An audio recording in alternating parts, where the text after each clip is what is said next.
Bayangin, ada orang yang saking khawatirnya sama hartanya, dia berusaha setengah mati biar jatuh miskin. Tapi anehnya, setiap kali dia coba rugi, kekayaannya malah makin nambah berkali-kali lipat. Ini bukan cerita film, ini kisah nyata seorang sahabat Nabi yang mindset bisnisnya relevan banget sampai sekarang. Namanya Abdurrahman bin Auf. Kisah beliau ini bukan cuma soal sejarah, tapi sebuah blueprint atau cetak biru buat siapapun yang mau membangun kemandirian finansial dari nol dengan cara yang berkah dan anti pusing.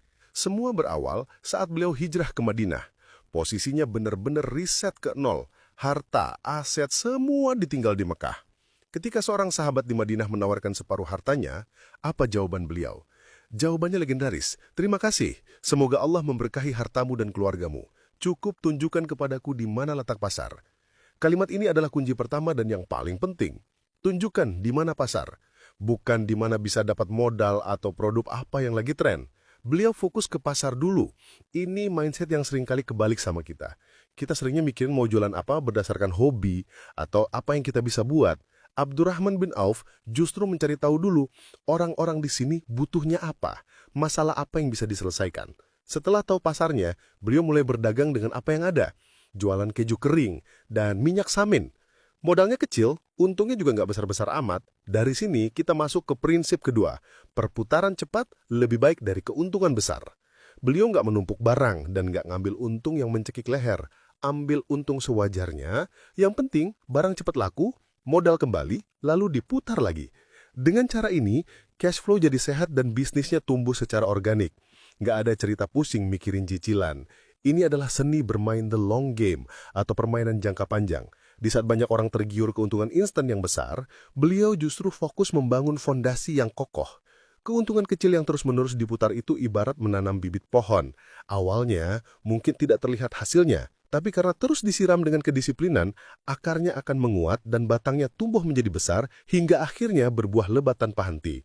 Strategi ini melatih kedisiplinan dan kesabaran tingkat tinggi. Dua skill utama dalam pengembangan diri. Bisnisnya jadi sangat lincah dan adaptif. Kalau satu produk kurang laku, bisa cepat diganti tanpa resiko besar. Yang paling penting, pemiliknya bisa tidur nyenyak.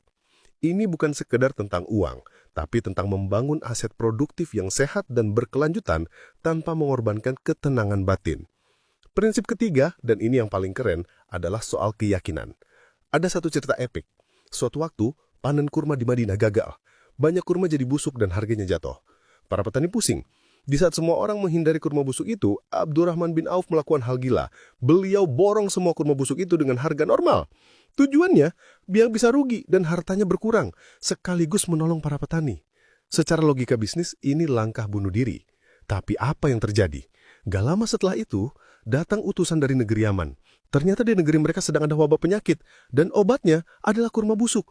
Akhirnya semua kurma yang diborong tadi dibeli oleh utusan itu dengan harga 10 kali lipat lebih mahal. Kisah ini ngajarin kita satu hal. Terkadang, peluang terbaik itu tersembunyi di dalam masalah yang dihindari semua orang. Dan ketika niat kita bukan cuma cari untung, tapi juga memberi solusi dan menolong orang lain, rezeki itu datang dari arah yang gak pernah kita duga. Jadi, dari kisah Abdurrahman bin Auf, ada 3 strategi praktis yang bisa langsung kita terapkan dalam hidup, baik dalam bisnis maupun karir. 1. Kenali pasar kita. Cari tahu apa yang benar-benar dibutuhkan oleh lingkungan sekitar, bukan cuma apa yang ingin kita jual. 2. Fokus pada perputaran, mulai dari apa yang ada di tangan, putar keuntungannya secara disiplin. Hindari beban finansial yang bikin tidur nggak nyenyak. Pertumbuhan yang lambat tapi sehat, jauh lebih baik daripada pertumbuhan cepat tapi rapuh. 3. Miliki niat untuk memberi manfaat. Ketika kita fokus memberi solusi dan menolong orang lain, Allah akan mendukung kita dengan cara-cara yang ajaib.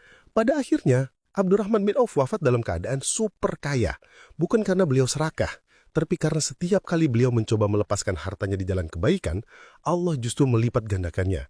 Ini bukti bahwa mindset berkelimpahan yang sesungguhnya bukanlah tentang menumpuk harta, tapi tentang keberanian untuk terus memutarnya di jalan kebaikan. Setiap hari, satu langkah lebih baik.